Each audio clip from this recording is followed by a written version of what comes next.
దసరా టైంలోన కేరళలో ప్రతిరోజు అమ్మవారిని పూజ చేస్తుంటారు. అమ్మవారితో పాటు ఈ కాలాన్ని కూడా పూజ చేస్తుంటారు. 2 తలలకి పూజ చేస్తూ ఉంటారనమాట. సరస్వతి పూజ రోజు పొద్దున్న దీపాలు ఇచ్చి హారతులు ఇచ్చి తలని ముండాన్ని ఏంటంటే కలుపుతారు. మూల నక్షత్రం సాయంత్రాన పుస్తక పూజ అవుతుంది అనమాట. ప్రతిరోజు కన్ని పాయసం ఏదో ఒకటి ఉంటుందన్నమాట. కానీ పుస్తక పూజ రోజు మాత్రం పాల పాయసం అయితే పెట్టారు. అమ్మవారి మహిమ ఏంటో తెలియదు కానీ గుడికి వెళ్ళిన ప్రతిసారి నా కోసం అయితే నేను టిఫిన్ చేసుకునేదాన్ని కాదు. కానీ అక్కడికి వెళ్ళాక నాకు ఏదో ఒకటి అయితే దొరికేదనమాట. వాళ్ళే బలవంతంగా తినమని వాళ్ళు. రోజు అయితే నేను వెళ్ళేటప్పటికి ప్రసాదం అయిపోయిందని చెప్పి అక్కడున్న బొండాం అయితే పొడి చేసి ఇచ్చారనమాట. నిజంగా అది అమ్మవారి మహిమే కదా. ఇక్కడ ఉన్న వాళ్ళకి నాకు బొండాం కొట్టేసి ఎందుకు ఇవ్వాలనిపించిందో తెలియదు కానీ అయితే ఇచ్చారు. అయితే నేను చాలా బ్లెస్డ్గా ఫీల్ అయ్యాను. విజయదశమి రోజు అయితే ఇలా డాన్స్లు ప్రోగ్రామ్స్ అవుతుంటాయి అనమాట.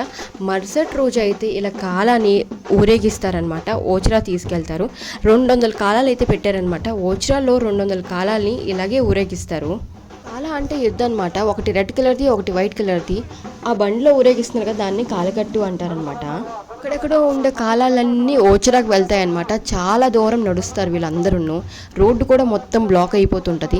వీటిని చూస్తుంటే నాకైతే గూస్ బంప్ వచ్చినట్టు ఫీల్ అనిపించింది. చిన్న సైజు, పెద్ద సైజు, చాలా పెద్ద సైజు, ఎంతో ఎత్తులో ఉన్న కాలా కూడా ఉంటాయి. దాన్ని తీసుకెళ్లే టైంలో ఇబ్బంది ఉండకూడదని కరెంటు కూడా తీసేస్తారనమాట. కేరళకు సంబంధించిన చాలా వీడియోస్ నా ఛానల్లో ఉన్నాయి. మరిన్ని వీడియోస్ కోసం ఒక చిన్న లైక్ ఇచ్చి సబ్స్క్రైబ్.